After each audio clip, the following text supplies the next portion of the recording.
ভবিষ্যৎ ঠিক কেমন হবে সেটা কেউ নিশ্চিত করে বলতে পারে না, কিন্তু পৃথিবীতে যদি এমন একটি শহরের নাম বলতে হয় যে ভবিষ্যৎকে নিজের হাতে গড়ে তুলেছে, তাহলে সেই নামটি হলো দুবাই।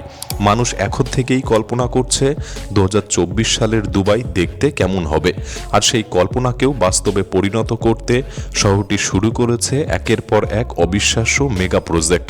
কোথাও সমুদ্রের উপর ভাসমান গবেষণা কেন্দ্র, কোথাও আকাশ ছোঁয়া নতুন সুপার স্কাইক্রেপার, আবার কোথাও 100 মিটার উঁচু জলপ্রপাত ঘেরা ওয়েলনেস রিসর্ট। এমনকি এমন টাওয়ারও তৈরি হচ্ছে যা মরুভূমির বালুঝড়কেও কাজে লাগাতে পারবে। এর মধ্যে কিছু প্রকল্প এখনও পরিকল্পনার পর্যায়ে রয়েছে, আর কিছুতে ইতিমধ্যেই পুরোদমে নির্মাণ কাজ চলছে। তাই আজকের ভিডিওতে আমরা দেখাবো $100 বিলিয়ন বেশি মূল্যের সেই মেগা প্রজেক্টগুলি, যেগুলি আগামী দিনের দুবাইকে সম্পূর্ণ বদলে দিতে চলেছে। The loop. এই মুহূর্তে দুবাইয়ের প্রায় সব মানুষই যাতায়াতের জন্য গাড়ির উপর নির্ভরশীল, কিন্তু আগামী কয়েক বছরের মধ্যেই সেই চিত্র পুরোপুরি বদলে যেতে চলেছে।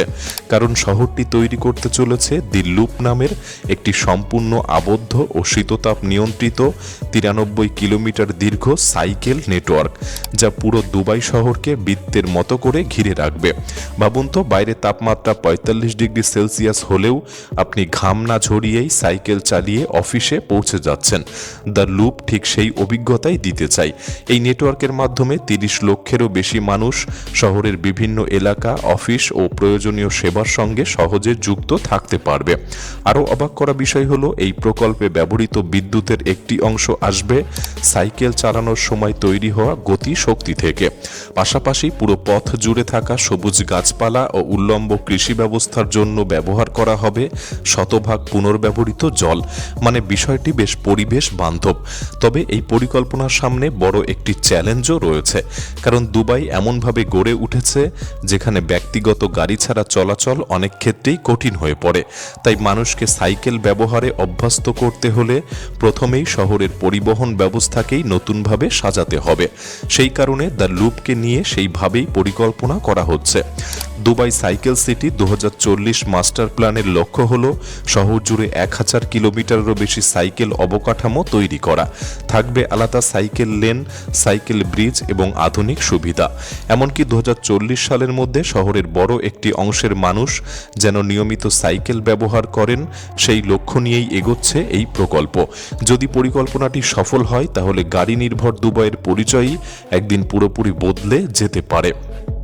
Oasis in the sky. মরুভূমির শহরে যদি কেউ বলে আকাশের 100 মিটার উপরে থাকবে ঝর্ণা, গাছপালা আর প্রাকৃতিক উষ্ণ জলের রিসর্ট, তাহলে হয়তো গল্প মনে হবে। কিন্তু দুবাইয়ে এমন একটি প্রকল্পেরই পরিকল্পনা করা হচ্ছে যার নাম ওয়েসিস ইন দি স্কাই বা থাম দুবাই। বিশ্বখ্যাত স্থাপত্য প্রতিষ্ঠান ডিলার স্কোফিডিও প্লাস রেনফ্রো এমন একটি নকশা তৈরি করেছে যেখানে দেখতে মনে হবে যেন একটি হ্রদের মাঝখান থেকে ভাসমান সবুজ দ্বীপগুলি একটির উপর আরেকটি সাজিয়ে বিশাল একটি টাওয়ার তৈরি করা হয়েছে। প্রতিটি স্তরে থাকবে সুইমিং পুল, সবুজ বাগান এবং নিচের দিকে নেমে আসা জলপ্রপাত। এর ভেতরে থাকবে ইনডোর ও আউটডোর থার্মাল পুল, সাউনা, স্টিম রুম এবং মিনারেল বাথ, যেখানে মানুষ মরুভূমির তীব্র গরম থেকে দূরে একেবারে ভিন্ন পরিবেশের স্বাদ নিতে পারবেন। ডেভেলপারদের দাবি এটি হবে একটি টেকসই বা পরিবেশ বান্ধব রিসর্ট, কারণ এখানে ব্যবহৃত জলের প্রায় 90% পুনর্ব্যবহার করা হবে। তবে অনেক বিশেষজ্ঞের মতে মরুভূমির মধ্যে এত বড় কৃত্রিম সবুজ রিসর্ট দীর্ঘমেয়াদে সত্যি কতটা পরিবেশ বান্ধব হবে। বর্তমান পরিকল্পনা অনুযায়ী নির্মাণ কাজ 2026 সালে শুরু হয়ে 2028 সালের মধ্যে শেষ হওয়ার কথা। যদিও এত জটিল প্রকল্পের ক্ষেত্রে এই সময়সীমা অনেকের কাছেই বেশ আশাবাদী মনে হচ্ছে। মুরাবা ভেল। দেখতে এটি সাধারণ একটি আকাশচুম্বী ভবনের মতো মনে হলেও এর সবচেয়ে বড় বিস্ময় লুকিয়ে আছে এর আকারে। মুরাবা ভেলের উচ্চতা হবে প্রায় 380 মিটার, কিন্তু প্রস্থ হবে 22.5 মিটার। অর্থাৎ এত উঁচু হওয়া সত্ত্বেও এটি হবে বিশ্বের সবচেয়ে সরু আকাশচুম্বী ভবনগুলির একটি। বর্তমানে এই ধরনের ভবনের মধ্যে অন্যতম পরিচিত উদাহরণ হল নিউ ইয়র্কের স্টেনওয়ে টাওয়ার, যার প্রস্থ মাত্র 18 মিটার। সেই ধারার স্থাপত্যকেই আরও নতুনভাবে তুলে ধরতে যাচ্ছে হচ্ছে মুরাবা ভেইল। এই ভবনে মোট 131টি বিলাসবহুল অ্যাপার্টমেন্ট থাকবে। বিশেষ বিষয় হলো প্রতিটি অ্যাপার্টমেন্ট ভবনের পুরো প্রস্থ জুড়ে বিস্তৃত হবে, ফলে বাসিন্দারা একই সঙ্গে ভবনের দুই পাশের অসাধারণ দৃশ্য উপভোগ করতে পারবে, যা খুব কম আবাসিক ভবনেই সম্ভব হয়। বুর্জ বিংহাটি জ্যাকব অ্যান্ড কো রেসিডেন্সেস। দুবাইয়ের আকাশরেখায় আরও একটি রেকর্ড গড়তে এগিয়ে যাচ্ছে বুর্জ বিগহাটি। এই প্রকল্পের নির্মাণ কাজ ইতিমধ্যেই চলছে, আর এটি সম্পন্ন হলে বিশ্বের সবচেয়ে উঁচু আবাসিক ভবনের খেতাব অর্জনের লক্ষ্যে রয়েছে। পরিকল্পনা অনুযায়ী ভবনটির উচ্চতা হবে প্রায় 557 মিটার এবং এতে থাকবে 104টি তলা। এটি নির্মিত হচ্ছে দুবাইয়ের বিজনেস বে এলাকায়। ভবনটির সবচেয়ে আকর্ষণীয় অংশ হবে এর মুকুটের মতো নকশা, যেখানে হীরার আকৃতির একাধিক সুউচ্চ চূড়া ভবনটিকে অন্য সব স্কাইক্রেপার থেকে আলাদা পরিচয় দেবে। বিলাসবহুল জীবনযাপন, অসাধারণ নকশা এবং বিশ্ব রেকর্ড, এই তিনটি বিষয়কে একসঙ্গে তুলে ধরতেই তৈরি করা হচ্ছে এই বিশাল আবাসিক টাওয়ার। বুগাটি রেসিডেন্সেস। বিশ্বখ্যাত হাইপারকার নির্মাতা বুগাটি শুধু গাড়িতেই থেমে নেই, এবার তারা দুবাইয়ে তৈরি করছে নিজেদের বিলাসবহুল আবাসন প্রকল্প বুগাটি রেসিডেন্সেস। এই প্রকল্পের নকশায় স্পষ্টভাবে ফুটে উঠেছে বুগাটি সুপারকারগুলির ছাপ। পুরো স্থাপনা জুড়ে রয়েছে গাড়ির মতো বায়ুগতীয় আকৃতি, মসৃণ বাঁক এবং আধুনিক ডিজাইন। প্রকল্পটিতে থাকবে 171টি রিভিয়েরা ম্যানশন, যেগুলির নাম রাখা হয়েছে বিশ্বের বিখ্যাত পর্যটন কেন্দ্র ক্যানিস ও মোনাকোয়ের নামে। পাশাপাশি থাকবে মাত্র 11টি সীমিত সংরক্ষণের স্কাই ম্যানশন পেন্টহাউস। তবে এই প্রকল্পের সবচেয়ে অবিশ্বাস্য আকর্ষণ হল এর কার এলিভেটর, অর্থাৎ গ্যারেজ থেকে লিফটের মাধ্যমে নিজের বিলাসবহুল গাড়িটি সরাসরি পেন্টহাউসের ভেতরে নিয়ে যাওয়া যাবে। চাইলে নিজের বুগাটি গাড়িটি আপনি পার্ক করতে পারবেন নিজের ড্রয়িং রুমের পাশেই। পৃথিবীতে এমন সুবিধা খুব কম আবাসিক ভবনেই দেখা যায়। সাফা 2। দুবাইয়ের শেখ জায়েদ রোডের পাশে গড়ে উঠেছে আরেকটি চোখ ধাঁধানো প্রকল্প সাফা 2। এর নকশার অনুপ্রেরণা এসেছে পান্না, হীরা এবং রুবির মতো মূল্যবান রত্ন থেকে। এর আগে সাফা 1 প্রকল্পটি ব্যাপক জনপ্রিয়তা পেয়েছিল। সেই সাফল্যের পর আরও বড় পরিসরে নির্মাণ করা হচ্ছে সাফা 2কে। ভবনটির সবচেয়ে আকর্ষণীয় অংশ হল রুবি হার্ট, প্রায় 60তম তলায় ঝুলন্ত বিশাল লাল রঙের একটি কাঠামো, যার ভেতরেই তৈরি করা হয়েছে একটি ইনফিনিটি সুইমিং পুল। এই নকশায় ভবনটিকে দূর থেকেই সহজে চিনিয়ে দেবে। এর উপরে থাকবে তথাকথিত সুপার লাক্সারি ফ্লোর, যেখানে বিলাসিতার মাত্রা আরও এক ধাপ এগিয়ে যাবে। আর একেবারে উপরের দিকে রয়েছে এজ ওয়াক, একটি স্বচ্ছ প্ল্যাটফর্ম যেখানে সাহস থাকলে নিরাপত্তা সরঞ্জাম পরে ভবনের বাইরের প্রান্ত ধরে হেঁটে বেড়ানো যাবে। নিচে থাকবে শত শত মিটার গভীরতা। সবচেয়ে উপরে থাকবে দুবাইয়ের প্রথম ফগ ফরেস্ট। এটি এমন একটি ছাদ বাগান যেখানে কৃত্রিম কুয়াশার মাধ্যমে সবসময় শীতল পরিবেশ তৈরি করা হবে। মরুভূমির তীব্র গরমের মাঝেও এটি দর্শনার্থীদের জন্য এক ভিন্ন অভিজ্ঞতা এনে দেবে। The moon. ভাবুন তো, দুবাইয়ের আকাশে হঠাৎ করেই যেন একটি বিশাল চাঁদ ভেসে উঠেছে। শুনতে কল্পকাহিনীর মতো লাগলেও দ্য মুন প্রকল্পের ধারণা ঠিক এমনই। এটি হবে প্রায় 274 মিটার উঁচু একটি বিশাল স্থাপনা, যার উপরে থাকবে আসল চাঁদের মতো দেখতে প্রায় 229 মিটার ব্যাসের গোলাকার কাঠামো। পুরো প্রকল্পটির সম্ভাব্য ব্যয় ধরা হয়েছে $5 বিলিয়ন। এর ভেতরে থাকবে 4000টি হোটেল কক্ষ, বিলাসবহুল রিসর্ট এবং 10,000 দর্শক ধারণ ক্ষমতার একটি বিশাল অ্যারেনা। রাতের বেলায় উন্নত এলইডি প্রযুক্তির সাহায্যে এই গোলকটি ঠিক চাঁদের মতোই আলো ছড়াবে এবং বিভিন্ন চন্দ্রকলার রূপও ফুটিয়ে তুলতে পারবে। শুধু বাইরের সৌন্দর্য নয়, ভেতরেও দর্শনার্থীদের এমন অভিজ্ঞতা দেওয়ার পরিকল্পনাও রয়েছে যাতে মনে হয় তারা সত্যি চাঁদের মাটিতে হাঁটছেন।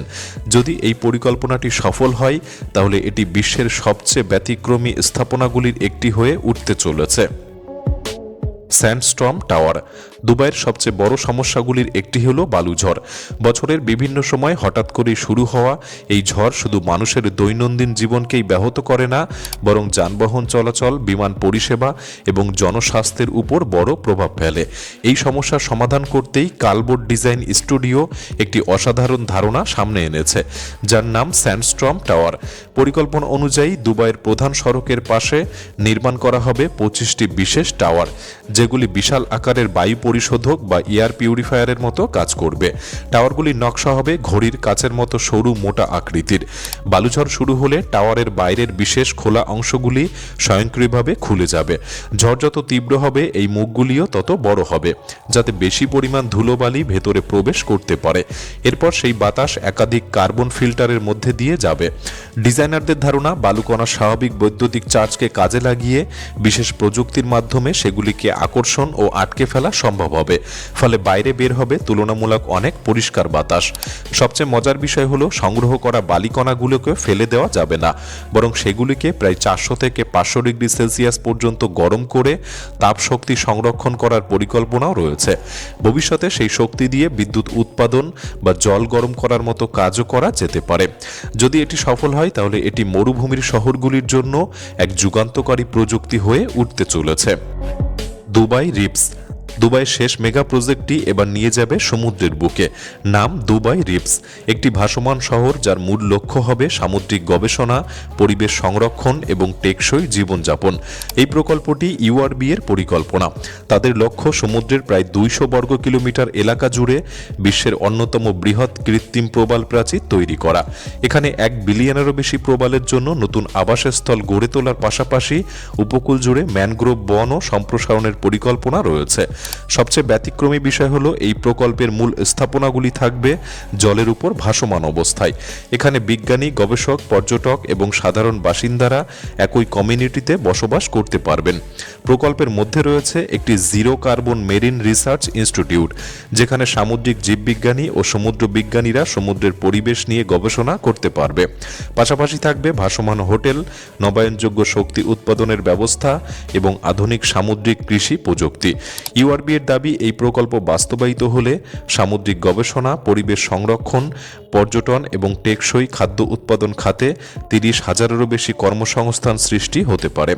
তবে আগের কয়েকটি প্রকল্পের মতো এটিও এখনও ধারণাগত পর্যায়ে রয়েছে। এত বড় ভাসমান অবকাঠামো বাস্তবায়নের জন্য প্রকৌশল, অর্থায়ন এবং পরিবেশগত 3 দিক থেকেই বড় বড় চ্যালেঞ্জ অতিক্রম করতে হতে পারে। তবে আপনার কি মনে হয়, ইউনাইটেড আরব এগুলি পারবে, নাকি স্বপ্নই থেকে যাবে? আপনার মতামত আমাদের কমেন্ট বক্সে লিখে জানাতে পারেন। ভিডিওটি ভালো লাগলে একটি লাইক করতে পারেন, চ্যানেলটি সাবস্ক্রাইব করে রাখতে পারেন। তাহলে দেখা হচ্ছে পরবর্তী নতুন একটি এপিসোডে। ধন্যবাদ।